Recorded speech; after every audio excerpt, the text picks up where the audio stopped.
Hi, everyone, and welcome to another episode of Two Maybe Feminists.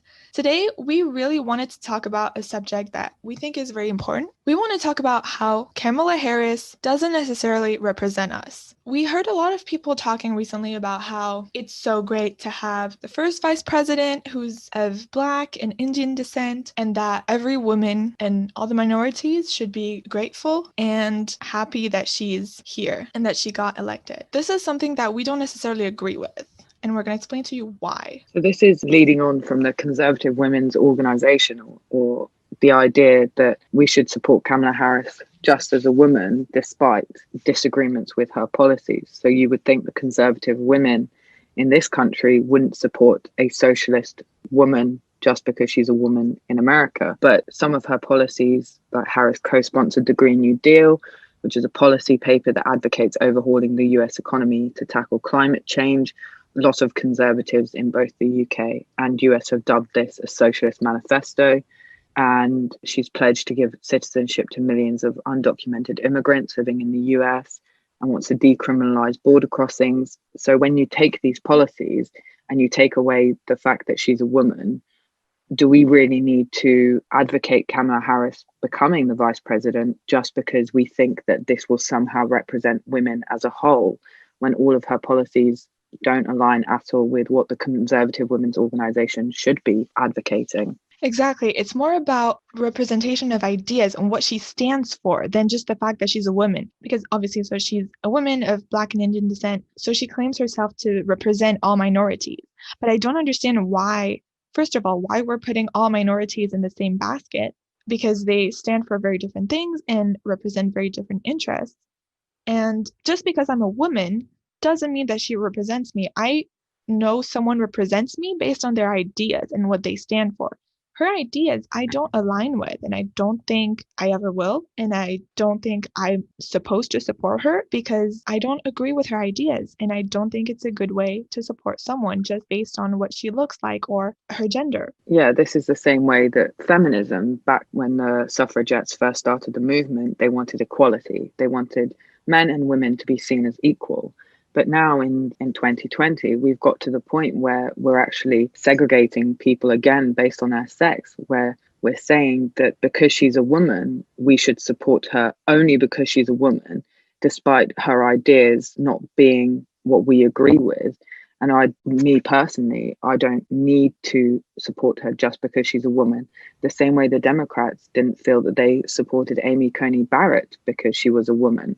And there's this misalignment with the Democrats not supporting all women who are Republicans, but thinking Republicans should support all Democrat women. So I just want to go over some of the things that she does support, just to show how we differ in ideas and what she actually stands for. She co-sponsored a bill, the Equality Act, forcing schools to have biological male athletes who identify as transgender compete in girls' sports team. And she pledged to implement this act within her 100 days in office. Less than a third of Americans believe this should be allowed, yet she's still going to implement it. There's a lot of controversial things said about her, actually. She used to be a prosecutor, so I think the Black community says that she put a lot of Black people in jail, and that goes against what they're fighting for in the BLM movement and what they stand for. So I think a lot of people in that community don't necessarily support her.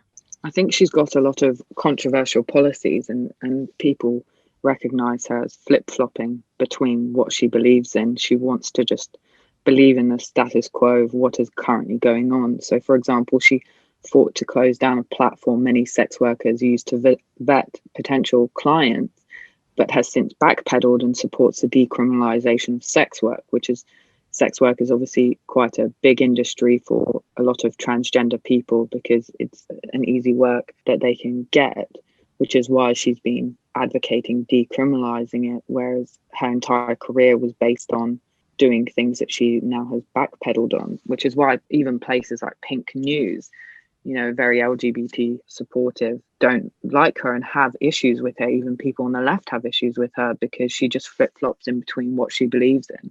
So in this podcast, the main thing we wanted to focus on is that we don't not support her because she's a woman. We don't support her because we treat her as an equal. and don't support her policies. I wouldn't vote for anyone just because they are a woman. I don't think that that is a prerequisite for someone that represents me. For I know this is quite trivial, but even things like her having her pronouns in her bio, despite her being a known and always woman, she, her, represents an ideology that I don't agree with. So I'm not going to vote for someone. And I think a lot of people learnt this after the Obama era, where a lot of that community voted for Obama as the black president. A lot of Republicans did as well. And then he turned out not to represent them at all. So I think we don't want to go down this road of voting for people because they look like us. Yeah, I feel like I identify more with Mike Pence, for example, even though he's a straight white male, but at least he shares some of the ideals and the values that I share, so I can identify more with him and I can support him more. Whereas Kamala Harris, her way of thinking and her ideas are very different from mine, so I wouldn't see myself endorsing her. And I just want to clarify that we're not doing this as a critique of Kamala Harris, but more as a critique of the response that she's gotten and the fact that people are endorsing her just because of the color of her skin and of her gender. And I feel like that's even more racist. It's so focused on her race and her gender.